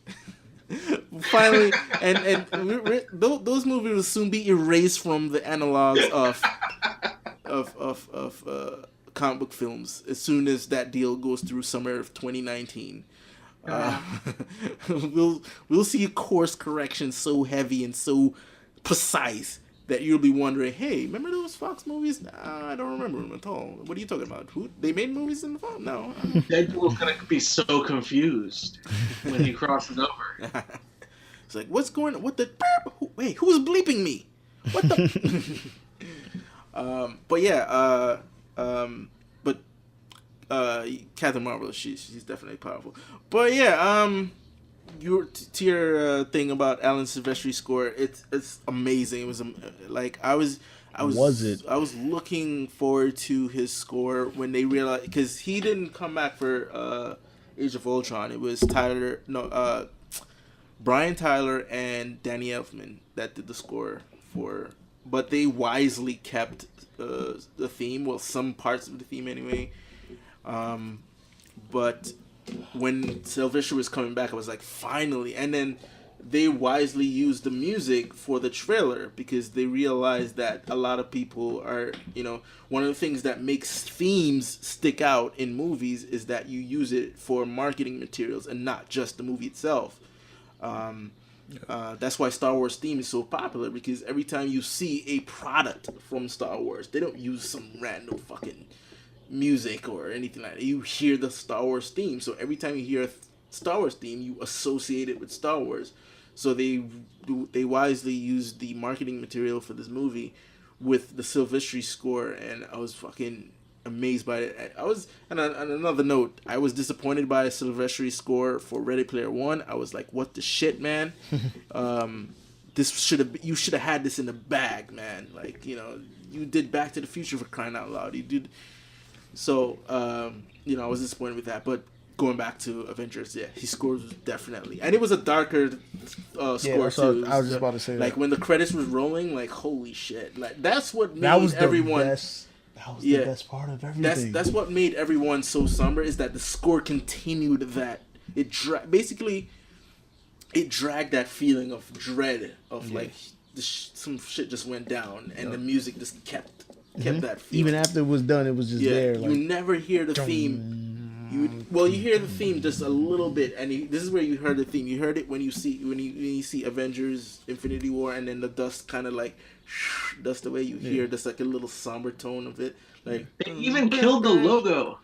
Yeah. And then they hit you with that. There were some scenes that had those really strong, like almost violent strings. Yeah. Like I think it's when he kills Gamora. Right. There's like a really like a lot of slow motion and really just letting the score play out. That reminded me of the one thing that I liked from Batman v Superman, which was the score. Yeah. Like, not to get into that whole can of worms, but the only thing that I like in that movie is the music. Which that music was good because it still was Hans Zimmer, and he brought Juno XL more to the forefront for that score, but it still wasn't better than the Man of Steel score. I think that what I like about it, like I don't know, but I would bet that it's Junkie XL. Well, Junkie had to take care of half of it because half of the movie was a Batman movie, and Hans Zimmer did not want to score another Batman movie, and that's why he gave the reins to Junkie a lot more. So all the Batman theme that you heard, that was Junkie XL. A lot of the action sequences, that was Junkie XL because it involved Batman in it. So, but the Wonder Woman theme and lots of the Superman stuff, that was Hans Zimmer. Okay. Yeah. But yeah, this I love the score. I think when we get to Avengers 4, you're gonna hear a lot more familiar, lively things from Silvestri in that movie, because I think that movie's gonna be. I don't think that movie's gonna end on. No way that movie's gonna end on a dark note, other than maybe like Cap dying or something. Even then, all right. So are we ready to go into speculation? No, yes. Actually, let's touch on the post credit scene for a little bit. So the post credit scene, Maria Hill and Sam and Nick Fury. They're in the, it's okay. You can call him Sam Jackson. Yeah. He's not even acting at this point. Right. They're there. What I liked about the post credit scene is, in a lot of these post credit scenes, yes, they set up future films and they're basically wrapping up, kind of like a stinger of a wrap up. What I liked about this post credit scene is that it showed, out of what we saw in the last 5 minutes of the movie, where you see all the heroes disappearing, this one actually showed the real world consequence of what is happening. And it felt more like a horror film. Like, you know what it felt? It felt like one of those disaster movies where something crazy is happening and like people are wondering what the hell is that, but you see this in this post-credit scene, like people are disappearing.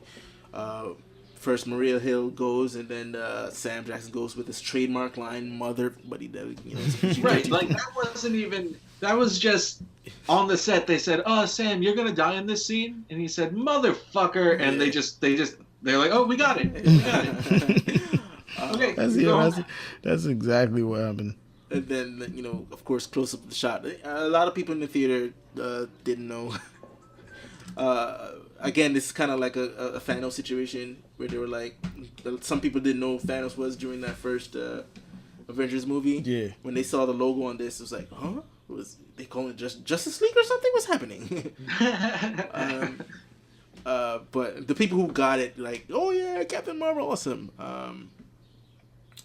So yeah, Captain Marvel is coming.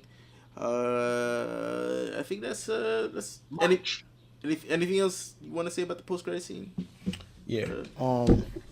One thing I noticed about the post credit scene was how they did the Thanos will return thing. I like that a lot. I did like that because I don't know, I feel like it added to the darkness of what just happened. Like, you just seen them get murdered, then you hear the dark music, and it's like, well, Thanos will be back. So now you have a reason to come back around. So it's like he just took over that whole thing. Like, it wasn't even Avengers anymore. It was like, it was Thanos War.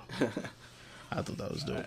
Right. Zach, anything you want to add before we go into speculation? I like that they held off on showing, any kind of global effects. Mm-hmm.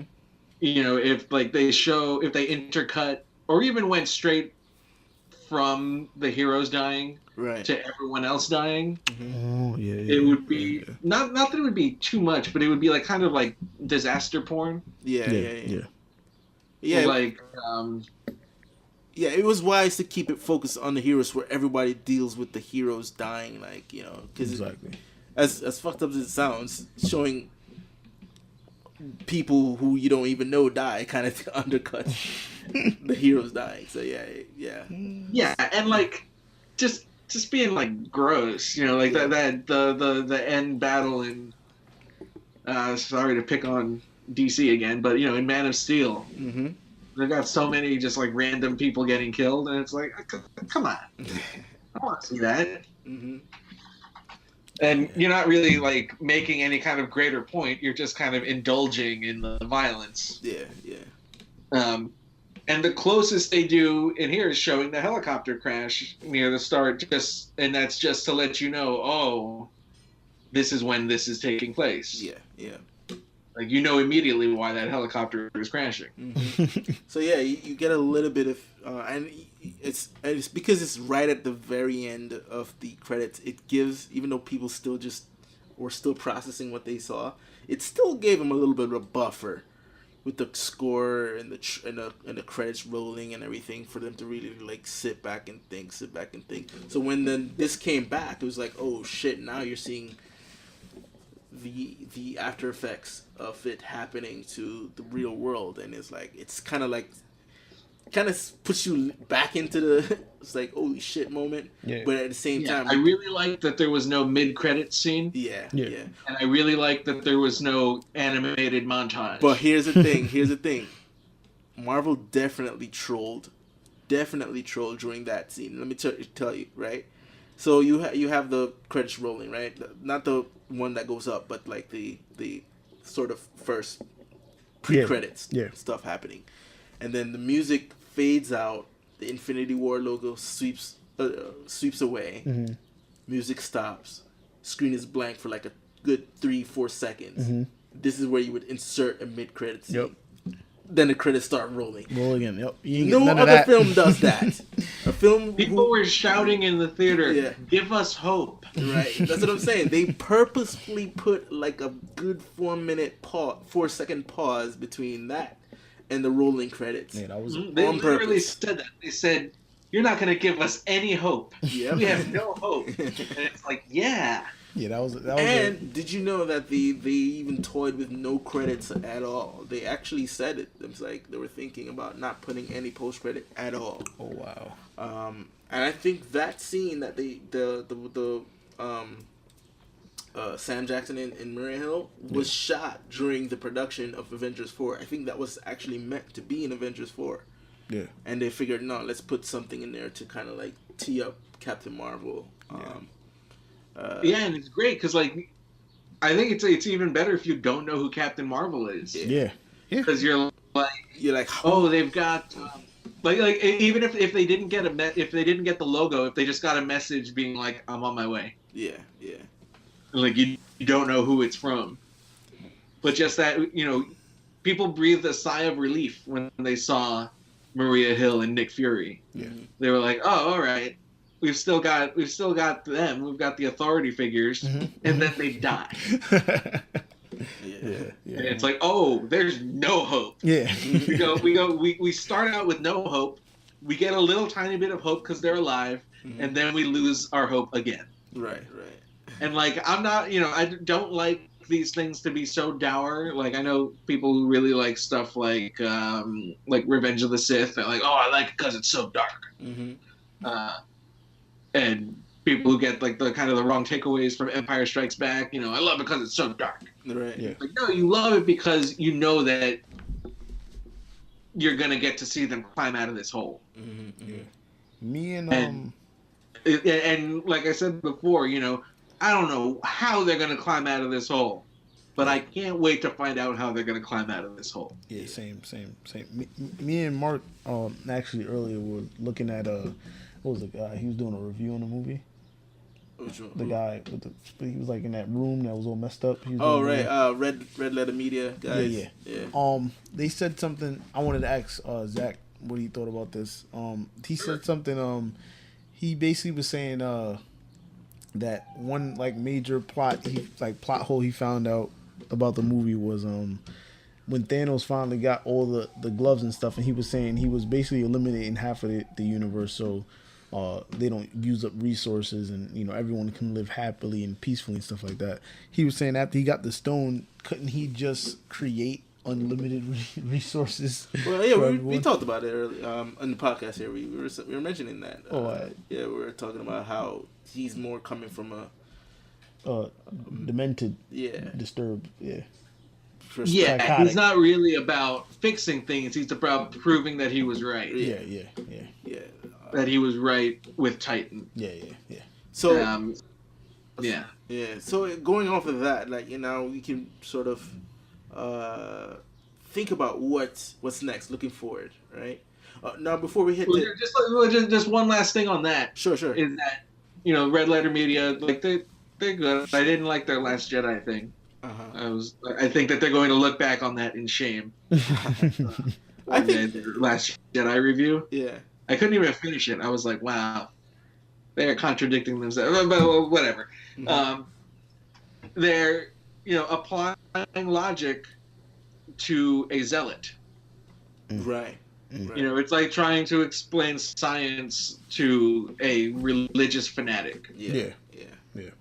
Like, they're aware of it. They're choosing to ignore it. Yeah. So like you can present Thanos with all of the things that he can do with the Infinity Stones, but he's already decided what he's gonna do. Yeah. And there's no in between. Years before he even started looking for them, what he was going to do with them. Because he hates people. He doesn't like people. He doesn't. He hates the fact that people indulge themselves on so many things that they don't need to, and that's what causes the resources to be. So to give them more resources, like I'm not gonna indulge you dickheads any longer. Like, no, I'm not giving you more shit to consume. This isn't galactic welfare. It's like, no, I'll create a world of balance where the resources that are allocated in these universes will be enough for the people that are here. Yeah. So yeah, he's far gone. So yeah. Another thing that I did like was after he snapped his fingers, they also left you to kind of what the fuck on that moment too. Yeah. Because after he snapped his fingers, it wasn't like people started automatically poofing away. It was like he went into that place and he was talking to little Gamora, and he was they had their little conversation, and you was still kind of thinking like, what the hell? And then they went back to another scene. Then you see the Infinity Gauntlet was kind of broken, and then you're like, what the hell? Did it work? Did it not work? Did he do it? Did they break it? Did they win? And then you find out no, they didn't. And I like how that whole sequence had no music. Yeah. No music. No, bro, I didn't even notice that. No music. All you heard was just the Yeah. That's crazy, yo. And people talking, and the rumblings of the thunder and stuff like that. You heard no music. It was like, that was just so eerie, man. Yep, it was creepy as fuck. And another thing that was really cool, before we get into something else, is Thanos' screen control. The way he when he popped up on the screen, the whole movie theater, just everybody, like, you didn't even want to eat a piece of popcorn. That's how silent it got in the movie that I was at. Like when he popped up on the screen, he like commanded the attention of not only the people in the film but the audience, the people watching everything unravel. They just kind of sitting there like, yo, what is he about to do next? Mm-hmm. And then even when he was talking, like, and he talks so slow and accurately, he just like he's methodical with everything he does, including talking. Do it. Yeah. You know, it's like he never really said more than he needed to say, and then when he did say something, it commanded you to like kind of just really listen and remember. I love how he fight. It's like I like the fact that they'll when it's time to go superhero with it or anime with it or comic, like basically pop culture with it. Like they allowed it to happen, like with the whole fight with Thanos and Iron Man and stuff like that. When he's like, "Come on!" Right? That scene where he has that. Yeah. That's like total. Like if you freeze frame that scene where he's like says, "Come on," and he has the gauntlet up. Yeah. It's directly from a frame of a comic book or an anime. Yeah. Right? Yeah. Of like him just like goading Iron Man to come at him, right? And then like Iron Man is fighting all these things on him and he's blocking and he fucking uses the fucking Shoryuken. It's just like straight. It's just freaking amazing, man. I just love every time he's on the screen. And I liked when he took Vision Stone. Took the stone from Vision. He just picked him up, just threw his body somewhere, like, get him out of here. And then the whole love story between Vision and Scarlet Witch. I loved it, man. It was pretty satisfying and sad, and it's like that just made me so happy they went. You know, like whenever you try to sort of adapt comic book movie, you know, like they pick and choose what they want to adapt. Like, oh, that's too ridiculous, and no, we're not gonna go there. Granted, they didn't go there with Thanos with the whole death thing, which actually works for the movie, him in love with Mistress Death. But they actually went there with Vision and Scarlet Witch, right, which is a comic book thing. And you would think the creators would be like, nah, I don't think audiences are ready to see an android and a woman get it on. But they sold it, man. They were like, yeah, we're going there. We're going to make these two people, even from Age of Ultron, you saw it, right? During my rewatch, there's certain things, subtle things that I noticed in other movies, including Age of Ultron, that when Ultron was just created, right? After the whole him lifting the hammer to prove he's worthy, and then everybody's preparing to go to war and stuff. There's a scene of Ultron and Thor talking on the balcony, and what's her name? Scarlet Witch. It's just a random shot, right, of her just looking at him. Yeah. Why did they do that? There's no story purpose for that. Yeah. You know, especially the fact that they're not gonna pay that whole story off until later. Yeah. She likes him. Yeah, but Joss wisely put that scene in there. Yeah. She's just looking at him. It's just a shot of her looking at Vision talking to Thor, right? It had nothing, because what was going on during that scene is Cap talking about everybody, please get ready because we're about to face off with Ultron, and everybody's putting their suit together and everybody's sort of, you know, doing their whole closure moments, whatever. Yeah. And then that one scene is just dropped in the middle of it, her looking at him, and then of course, if you want to talk about the payoff is he comes in and rescues her in the train scene, and he looks at her, and you know, and then it's like, all right, now they're going with it. You saw a little bit more in Civil War of them sort of coming close, and what actually sold me to like there's things going on is right at the beginning of Civil War, after the whole Lagos fight, and he phases into her room, and she's like, Vince, we spoke about this. That means on occasion he phases into her room either when she's doing something or she's not dressed. Yeah, I didn't even peep that. Yeah, dressed or something like that, where it's like, come on, we talk about it. You can't just walking up in my room like this, you know? Yeah. Remember the last time you walked in here? It's not that kind of party, brother. But yeah, I just like the fact that then by the time we hit Infinity War, their relationship, and it's been 2 years since Civil War, so like they've been trying this experiment, and they realize, it's working. They want to be together, and thumbs up on that relationship. Yeah, that's dope.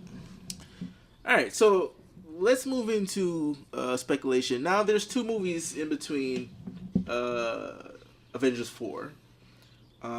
There's Ant-Man and the Wasp and Captain Marvel.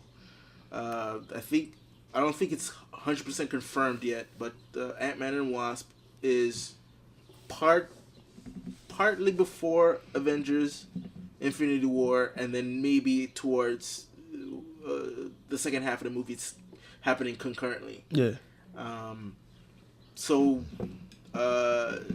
That the director said it's pretty much Ant-Man is pretty much his own story. They're telling their story, and they just told Peyton like there's certain aspect they want in that movie to be reflected of what's going on in Infinity War. Yeah.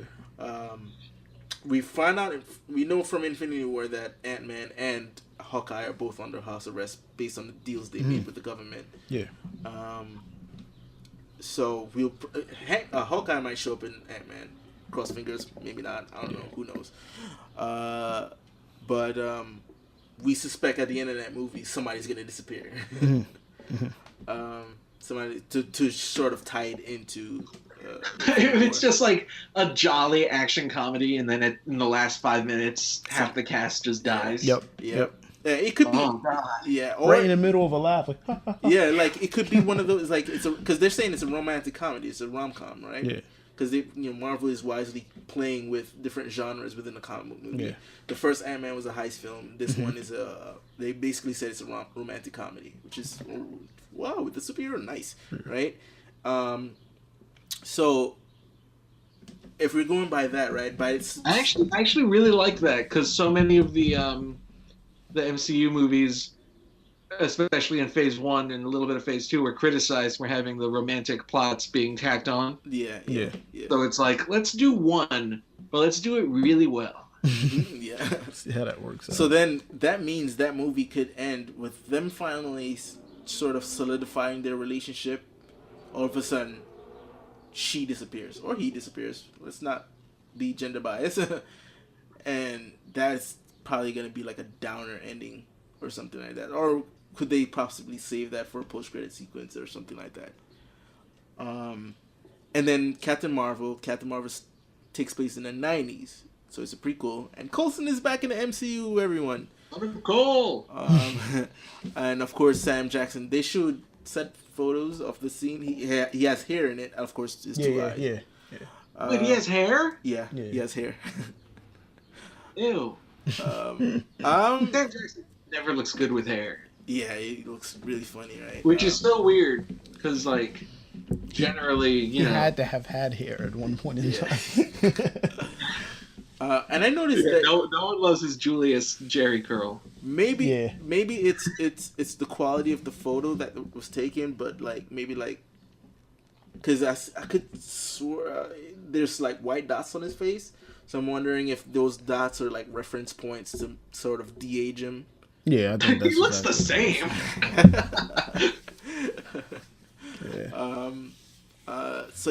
Captain Marvel set in the 90s. Now, what people are asking, okay, if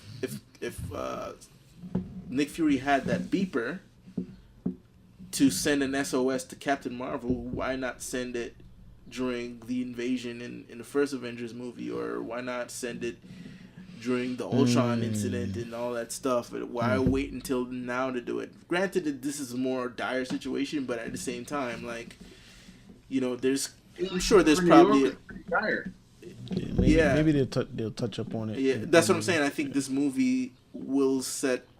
First of all, like, where has she been for 20 years? They might say, hey, she might have said something like, hey, don't call me unless it's a code red.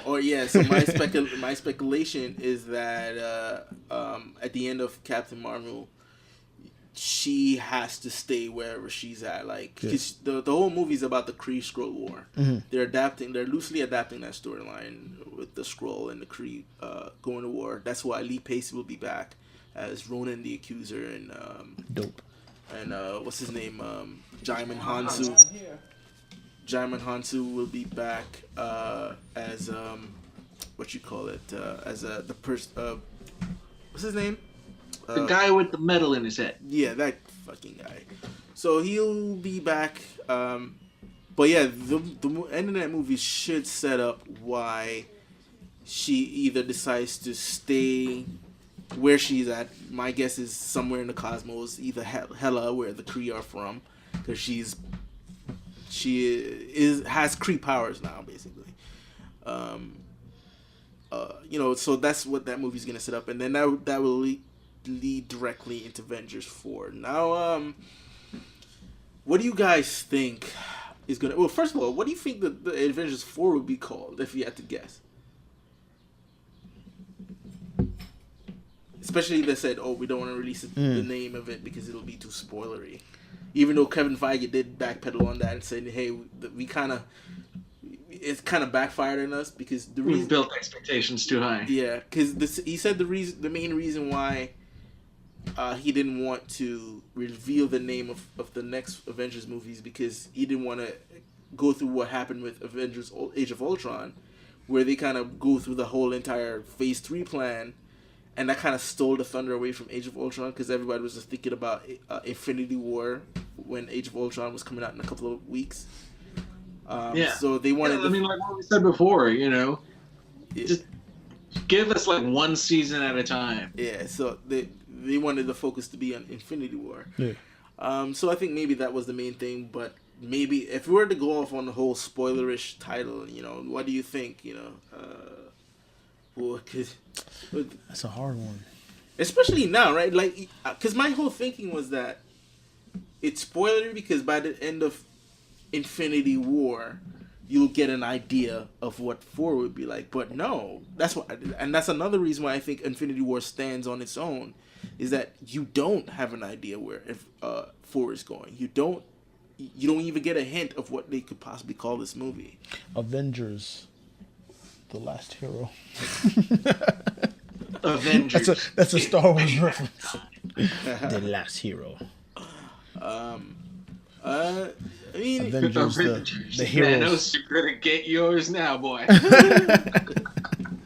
Thanos, come get some. But yeah, if they're sticking with the Infinity title.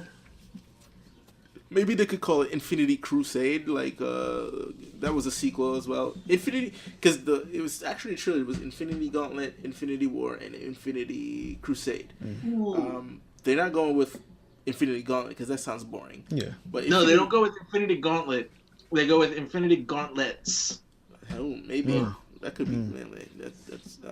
But also that's spoilery for the movie itself to me. That's why I say Infinity Crusade, because it could sell the fact that now they're on a mission to either undo what has been done to them or something like that, and seeking these stones and trying to sort of rectify the situation. Another title could be, I don't know, because I was thinking something along the lines of maybe they'll use Annihilation Avengers, because Annihilation is another big title, but they'll probably save that.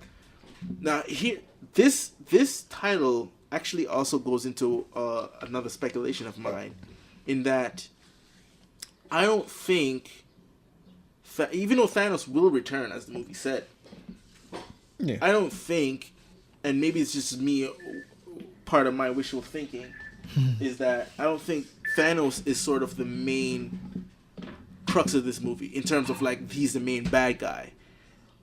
I have a feeling that the next Avengers movies is going to deal with another group of villains, but coming off of what happened with Infinity War, because of what happened in Infinity War leads into the next sort of antagonist approaching this, right, where they in order to stop these this conflict, in order to stop this new conflict, they have to undo what Thanos did. So Thanos is a plot point in the movie. Infinity War, Thanos is undoing. So that's why a cool title, especially if it's going to, if it's coming off of Captain Marvel, which deals with the Kree War. This movie could be Secret Invasion, where because that's the story about the Skrulls coming to exactly. Earth, and their twist on it could be that they're their society got basically ripped to shreds because of what Thanos did. And that's why they paid this you the happened. big bucks, bro. This happened on Earth, so now they're like, okay, we need to either take over their shit because it's their fault. Why we're in the situation. Exactly. And then we've already dealt with this conflict in Captain Marvel's movie, so let's continue this motherfucker, right? So it could be something like that on that end where they're dealing with that, and then Thanos becomes sort of like this MacGuffin. Thanos himself becomes a MacGuffin in the movie, where they have to sort of use him to reverse everything that occurred so that they can stop the Skrulls from taking over completely, whatever. Yeah. Anybody else got any kind of speculation? Infinity War, Return of the Red Skull. Nah. I don't know, man. I'm. Is there an afterlife in the MCU? Like, where do the dead people go? Well, if you're Asgardian, Valhalla, I guess that's what the Valkyrie does. But it's funny you mentioned that, Zach. Funny you mentioned that. It has been speculated that all these heroes that kind of went to Ash, because this has happened in the comic, or in the. Huh? They're all in the same place. They went into the Soul Stone. Oh. Because the Soul Stone itself is a world. It's a universe in itself, where Adam Warlock lives and all that types of deal. So they could all be meeting up in the Soul Stone and have their own little adventure to try to get out or something like that. That is cool. Yeah. That might also tie into a situation where he can possibly get Gamora back because she died for that stone. Yeah. So it makes sense that she'd be a part of it in some essence. And if you follow these things, like James Gunn, unless he was lying, James Gunn said Volume 3 of Guardians of the Galaxy will be a Gamora movie. Now, he could have been saying that to throw us off. Yeah. Or whatever happens in this movie, and by the end of Avengers 4, like, it could be a Search for Spock situation. Yeah. Ooh, no. Gamora is now she's now stranded on that planet. Right. She has to protect the Soul Stone. Yeah, and something on. Well, I think she's in it. I think that's the indication of little Gamora talking to Thanos was to say that she's there. Yeah. She's in that plane now, lost in the because it's her actually saying to him, like, did you do it? Yeah, exactly. And what did it cost? Everything. It's not like an imaginary person talking to her. At least maybe it could be an imaginary person, his conscience talking to him or whatever. But I would rather go really with her. That'd make more sense. I think he's definitely on some kind of like metaphysical realm. Yeah. And because so she's stuck there. If I recall, wasn't it like how it started? Wasn't it like him sitting like almost on the floor, and then his like some metaphysical self of him came out of it, or am I? No, when he snapped his fingers. Yeah. No, well, when he snapped his fingers, it went white, and then it cut to him in the same position of him snapping the finger. Oh, okay. And he's like in this sort of cosmic realm or whatever, and then. But yeah, like I think all those heroes went into the Soul Stone, and you either see what's going on from their perspective to actually see like Star-Lord, Black Panther, and all of them. Like you could get your team ups there. You know what I mean? Like especially if it's half the universe, you could see other aliens, and maybe they have to fight those aliens in this sort of astral world. And then Doctor Strange is in there too, so he's like an interdimensional traveler and stuff like that. So he may recognize that there's something about this realm, and them having to try to figure out how to get out and shit like that. And then you sort of juxtapose that with what's going on in the real world with Cap and another thing. This could possibly, even though I could possibly see Tony not wanting to come back to Earth to face everyone. Yeah. First of all, he doesn't want to face May because like he fucking put him on a crusade that led him into space. And now he's dead. Yeah. He doesn't want to go back home to Pepper. First of all, he doesn't even know if she's Pepper's there or there, not. exactly. So She might be to gone. even face that. And then I heard this other rumor based on a casting of an actor, an actress actually, who's playing a teenage Cassidy Lang. That's Scott Lang's daughter. Yeah. She's a little girl in the movies. Someone's cast as a teenage Cassidy Lang for Avengers 4, that they could possibly have a time jump when this movie starts. Like, it could be 5 years later, and you're seeing the ramifications of what half the galaxy gone being, or half of humanity is gone. Yeah. Like, are they in a better shape or not? You know, we don't know. Did it actually work, bro? Yeah. And then to see more of the Sokovia Accords, and like, are there actually new Avengers teams out there? And then what happens to Steve Rogers? Maybe Tony for 5 years has been stuck to in space, or refusing to come back down, and just decides to, a whole bunch of things. But yeah, wrap up.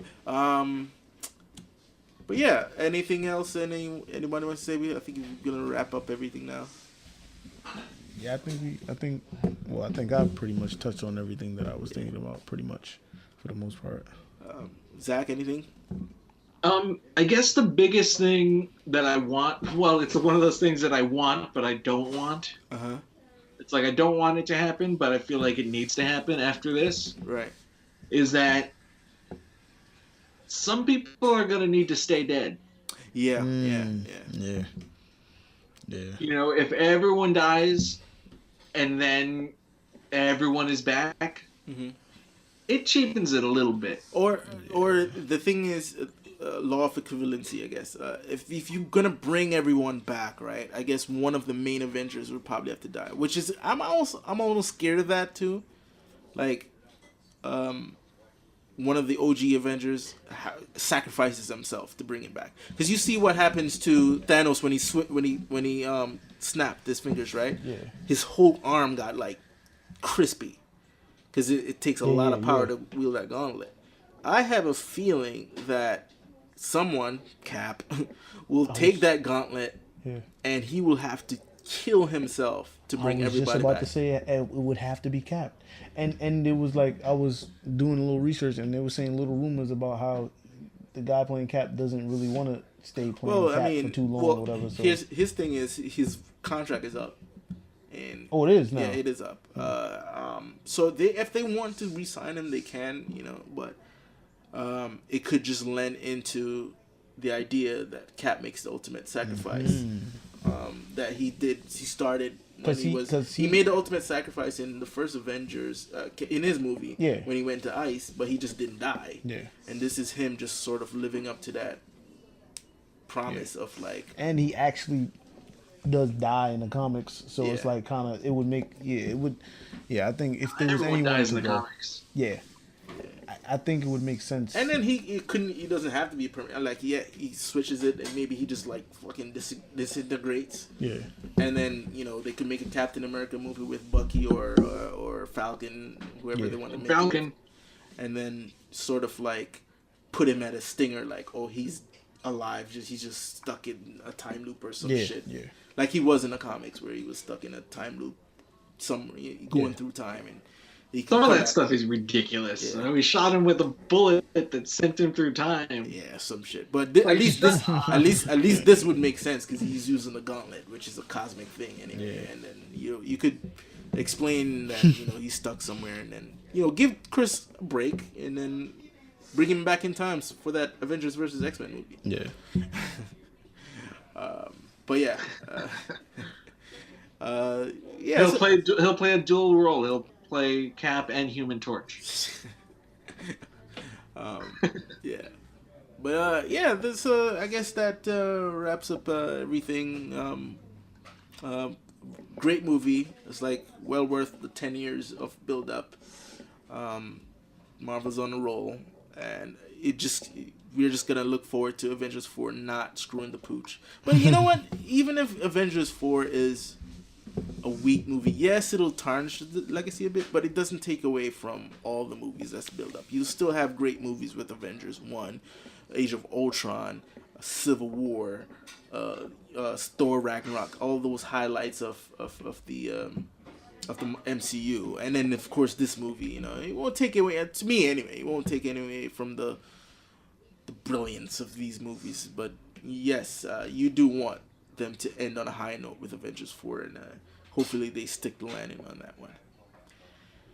Alright guys, so we're about to wrap it up, and as always, you can catch us on popculturegalaxy.com, and then as far as Twitter, where can I reach you, Zach?